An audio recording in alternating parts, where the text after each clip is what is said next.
আঙ্গুল লুঙ্গি আফা খুবরে সুন্দর ফিটফাট ভিতরে সব সদরঘাট। এই হন ওরা কন্টেন্ট বানেন না বন্ডুটি 230 টাকা দিয়ে কিনা কেলা 2টা কিনা 10 টাকা নোটে তেগুনসা করে দিয়া 200 টাকা দিয়া 400 টাকা খরচ কইরা ওই রাস্তায় ভিডিও করে সাইডা হরে কামাল চলা। এই বেটা ব্যাগ বাঙালি পাগল না আঙ্গুল লুঙ্গি আফা 9 মাস ধরে আমার আর লুঙ্গি কেমন লাগে না আপাই দিয়া লাইছে সাইডা আবার আরো সাইড বাইয়ে দিছে সাইডা লুঙ্গি জামা কুত্তা তারপর যা আছে কোনো কিছু আমার না এটি সব মানুষ আছে। কুত্তা কাপড় কুত্তা আমি দেশগ্রামে কয় পাগল।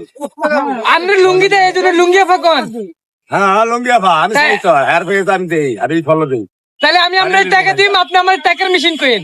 বুঝলি না আমি আপনার টাকা দিব আপনি আমার টাকার মেশিন কইেন। তুই তো আজীবন গোস্ত চুরি করে খাস মানুষের আবার এটা আবার কি মেশিন দিবি ভগবত সামরা সুন্দর হলা বহুত পাগল আমি চিনি 32 বছর দাস তাই অনাবার আর 2 বছর গেছে খুবরে সুন্দর ফিটফাট ভিতরে সব সদরঘাট কসেরটা করস আর একটা তোর মতো যদি আমগরে মনে করস তাহলে ভাগ হলে সংসার করস।